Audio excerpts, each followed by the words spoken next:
میکنیم و این نوبت تصمیم گرفتیم اویدی موضوعی صحبت کرده باشیم که بیشتر تعلق دارد به سلامتی مردان.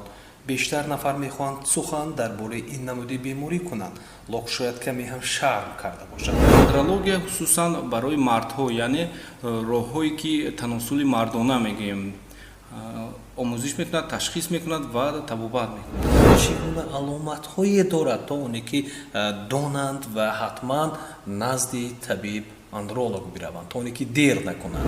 همچون طبیب باید ما سری طبیبی داریم، یعنی همین با دیگر کس اشکار نمیشود، بین طبیب و بین بیمار این چیز میماند.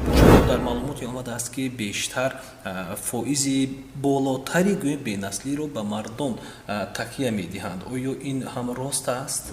دوم یک سال فرزنددار نشدن، باید ما همچون متخصص طرف مردانگی ما تشخیص را گذرانیم و از طرف زن ما داریم طبیب امراض زنانه، باید زن را با تشخیص گذرانند. بگویید که 5 بیماری که بیشتر به نظر میرسند اون کدام هاست؟ جای اول رو اشغال میکنند.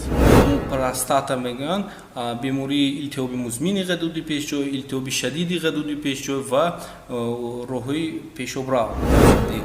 یکمشون تولد شده است و پس از اون باز اویله جوان است، میخواهند فرزند دیگری رو به دنیا آوردنی باشند، چون ماه میگذرد، سالها میگذرد، بی نتیجه است. چون اویله مثلا همسرشان از تشخیص میگذرند، مرد میرود باز از تشخیص میگذرند. اینجا چگونه علامت دیده میشود؟ لطفا میگذرد، یعنی پیدا شوی امبریون محکم شوی همون روح مشکل شدنش ممکن، پیدا شدنش ممکن. یعنی بسیار است این خیلی آدمانی بیمارانی که ما با آنها تشخیصی به ضرورتی دومین درجه میگذاریم. سبب های اون خیلی گوناگون. اشتراکتان عرضی سپاس میکنیم. رحمت برای تکلیف.